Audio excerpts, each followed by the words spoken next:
Bueno, ¿cómo están? Les envío este tutorial para poder terminar con lo que habíamos comenzado ya hace unos meses con el tema de la secuencia didáctica, que hace como ya más de un mes y pico que la estamos haciendo, para finalizar con lo que es la Confederación Argentina, ¿sí? En la clase anterior estuvimos viendo, yo ahí le puse que esto correspondía a las clases 12 de noviembre y 19, ¿sí? Ya para la clase del 27, que es la última que nos queda de noviembre, solamente la propuesta de la segunda fase la van a realizar aquellos alumnos que estén en situación un poco más complicada, ¿sí? Pero esta va a ser la última propuesta que van a realizar quienes ya están considerados como estudiantes avanzados, los que han ido haciendo todas las actividades hasta el día de la fecha.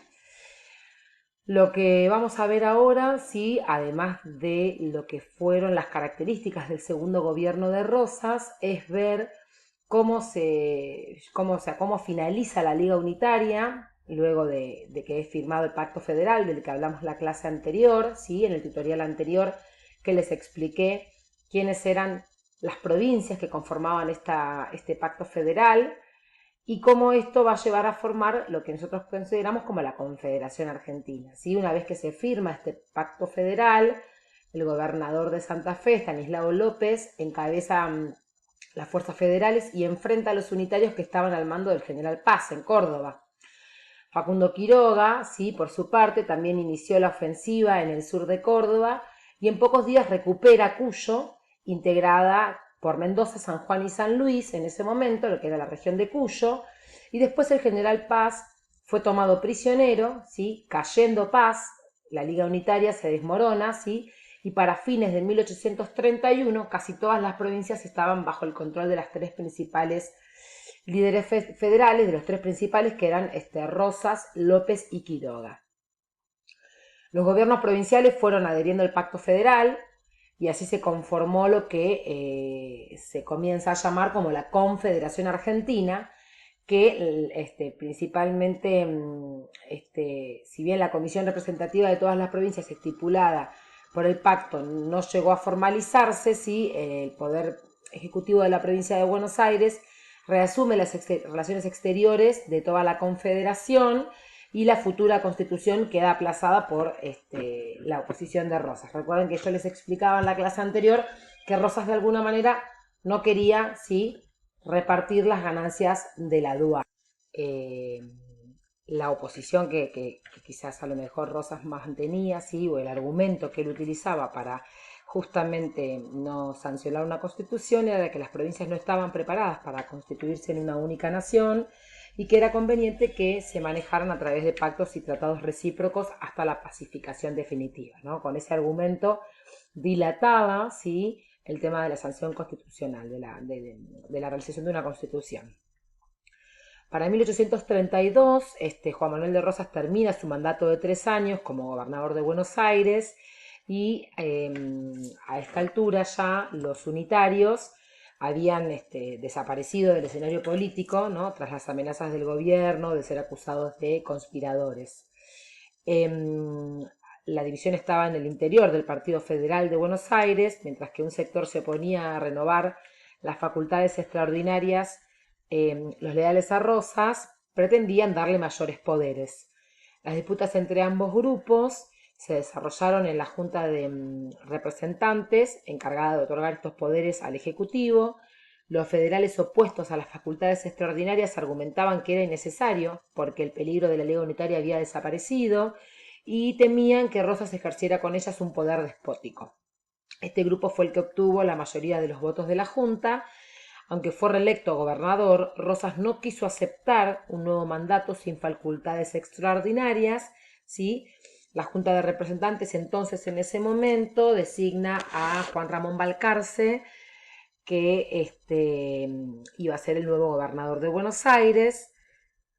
Rosas, por su parte, ¿sí?, reasumió su cargo anterior, ¿sí?, de comandante general de la campaña y lideró una expedición contra los indígenas que habitaban las tierras destinadas a la producción ganadera. Así que él se va a dedicar a ampliar la frontera al sur de la provincia de Buenos Aires y se alejaba así de alguna manera del escenario político bonaerense, pero buscó controlar desde la distancia lo que ocurría en la capital. ¿Sí? Por eso ahí dice Rosas no está en el gobierno, pero sí está en el poder. Para ello contó con el apoyo de su esposa, ¿sí? Encarnación Ezcurra, con quien mantenía correspondencia. Encarnación organizó a los seguidores de Rosas en la Sociedad Popular Restauradora, una organización que cometía actos de presión y violencia contra los federales que gobernaban. En 1833, los más fieles a Rosas realizaron la llamada Revolución de los Restauradores, que debilitó aún más el gobierno de Balcarce y este debió renunciar, y lo mismo ocurrió con los dos gobernadores siguientes, que fueron Juan José Viamonte y Manuel Vicente Massa. ¿Sí? Esto es un poco la imagen, ¿no?, de lo que nosotros conocemos como la famosa mazorca, ¿sí?, que era una especie de un grupo, ¿sí?, parapolicial, que se ocupaba principalmente de llevar a cabo este tipo de acciones, ¿sí? Durante el segundo gobierno de Rosas, la prensa estaba controlada por el gobierno y así surge la organización de la mazorca. O sea, Rosas va a aceptar, ¿sí?, la segunda gobernación, pero voy a hacer una cosa como para no confundirlos. Ahora vuelvo a la imagen esta de la mazorca. Me voy a ir un poco, ¿sí?, a explicar cuál es el conflicto que va a haber en el interior, que va a provocar también de alguna manera el asesinato de Facundo Quiroga y la vuelta de Rosas hasta a la gobernación. Pero principalmente voy a comentar un poco esta situación, así puedo después explicar lo que es la mazorca. A comienzos de 1835 la situación estaba convulsionada, ¿sí?, en todo el territorio, la provincia de Buenos Aires. Venía de vivir 2 años de mucha inestabilidad política, esto de que les comentaba, ¿sí?, con respecto al tema de la revolución de los restauradores por parte de aquellos que seguían a Rosas. Y había mucha disputa, ¿sí?, violencia entre las facciones del federalismo, entre las dos facciones que estaban los restauradores y quizás a lo mejor los más moderados. El resto de la confederación también sufría varios conflictos, los conflictos entre las provincias no cesaban, y en una de esas disputas quedan enfrentados los gobiernos de Salta y Tucumán. Para resolver este conflicto que se lleva a cabo, ¿sí?, entre ambas provincias del norte, el gobierno de Buenos Aires lo encomienda a Facundo Quiroga para ser de mediador, para mediar entre esta situación. El prestigio del líder rojano, ¿sí?, de carácter federal, era fuertemente federal, se mantenía intacto y todos confiaban en los buenos resultados de la misión. Quiroga parte desde Buenos Aires, pero al pasar por Santiago del Estero se entera que el gobernador salteño había muerto en manos de un movimiento opositor dentro de la propia provincia. Pese a eso, logra que se firme un tratado dentro de su propia provincia, y pese a eso logra que se firme un tratado, de amistad entre Santiago del Estero, Tucumán y Salta. Al emprender el regreso, Quiroga fue advertido de una posible emboscada en Córdoba. Sin embargo, decidió continuar por ese camino y estos rumores eran muy ciertos. El caudillo rojano fue asesinado en Barrancayaco el 16 de febrero de 1835. De su asesinato fueron acusados los hermanos Reinafé, caudillos cordobeses ejecutados 2 años después por orden de Rosas. El asesinato de Facundo Quiroga vuelve a actualizar el temor de una guerra civil generalizada, y en ese ambiente agitado la Junta de Representantes de Buenos Aires elige a Rosas como gobernador de la provincia, cediéndole en este caso no solo las facultades extraordinarias que él tanto deseaba, sino también la suma del poder público. ¿Qué sería esto? Es una facultad que habilita al Poder Ejecutivo a ejercer el poder sin restricciones ni límites de otros poderes. Es decir, que el Poder Ejecutivo es la máxima autoridad, ¿sí?, no tiene restricciones de poder. Rosas decidió someter el veredicto final a la oposición del pueblo. Para eso pone en práctica un mecanismo novedoso para la época, y es convocar un plebiscito, que era una consulta que los poderes públicos someten al voto popular directo para que la población apruebe o rechace una determinada ley y medida. ¿Sí?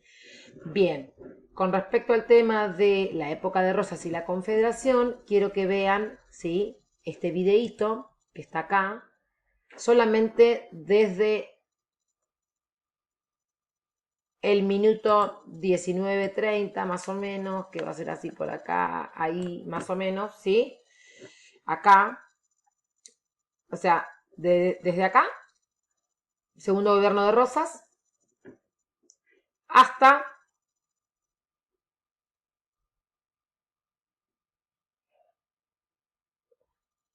más o menos hasta acá, ¿sí? Si lo quieren seguir viendo, por supuesto lo pueden hacer porque va a seguir explicando algunos acontecimientos que yo voy a contar ahora, pero con esa parte del video, con esos minutos que quiero que vean, tienen que responder estas 4 preguntas. ¿Por qué en el video se afirma que Rosas será el más unitario de los federales? ¿Por qué Felipe Piña lo considera de esa manera? ¿Y por qué siempre se le va a llamar así? En la historiografía es una frase muy conocida. ¿Cómo estaba compuesta la Confederación Argentina? ¿Quiénes la componían? ¿Cuáles son los mecanismos por los cuales Rosas logra imponer su poder? Lo explica casi al principio, y qué conflictos e intereses económicos se enfrentaban en ese momento y cómo se intentan resolver. ¿Sí? Bien, ahora sí, antes de ir a las características de la segunda gobernación de Rosas, vuelvo atrás, ¿sí? Y bueno, les contaba lo del plebiscito, que el objetivo de que los votantes se pronunciaran sobre el asunto se realiza en los últimos días de marzo de 1835 y los resultados fueron aplastantes. Más de 9.000 votantes apoyaron entre la suma del poder público al gobernador, mientras que menos de una decena votaran por la negativa. En la celebración de los resultados del plebiscito podían verse nuevos símbolos y rituales festivos. Por ejemplo, colocaron un gran retrato de Rosas adornado con ramos de olivo y motivos federales en el atrio de la iglesia en la que se realizó el acto. Luego el retrato fue descolgado para festejar con música y vivas a Rosas. En medio de ese clima de euforia, Rosas prestó juramento frente a la Junta de Representantes, y asumió como gobernador en abril de 1835, generándose así el segundo mandato, ¿sí?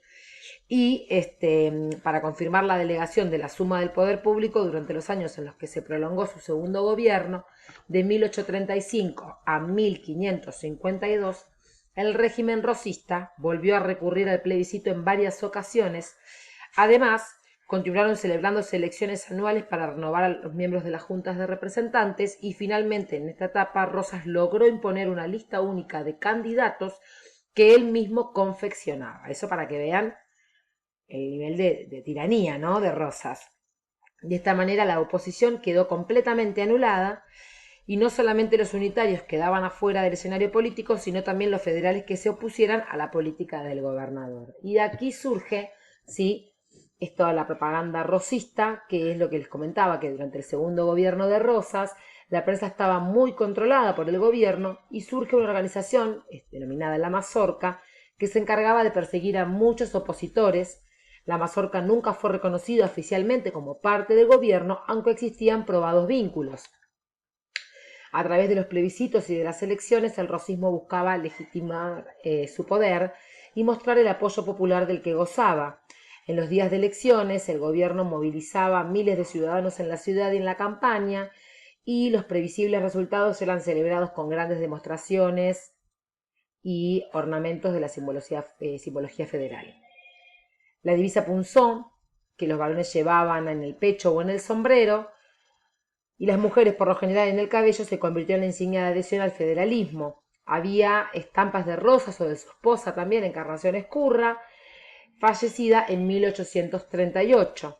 El régimen rosista construyó un eficaz aparato de propaganda federal que también se expresaba en las fiestas federales que organizaba el gobierno. Se realizaba tanto en el ámbito urbano como en el rural para conmemorar las tradicionales celebraciones del 25 de mayo y el 9 de julio. Rosas obtuvo un apoyo popular que incluso se extendió a las llamadas sociedades africanas, que agrupaban a esclavos y libertos según sus etnias de origen. Así que bueno, lo que principalmente quiero destacar es que el sistema rosista impuso el orden que pretendía para la provincia y el aparato de propaganda se combinó con un mecanismo de disciplinamiento. Acá si miramos en las imágenes, que es lo que les contaba el otro día en clase, se puede percibir, ¿sí?, de alguna manera estas son las famosas divisa punzón, ¿sí?, las imágenes de los escritos de la época y demás. Bueno, se me va a cortar, así que los últimos 5 minutos los voy a grabar en otro videíto, ¿sí?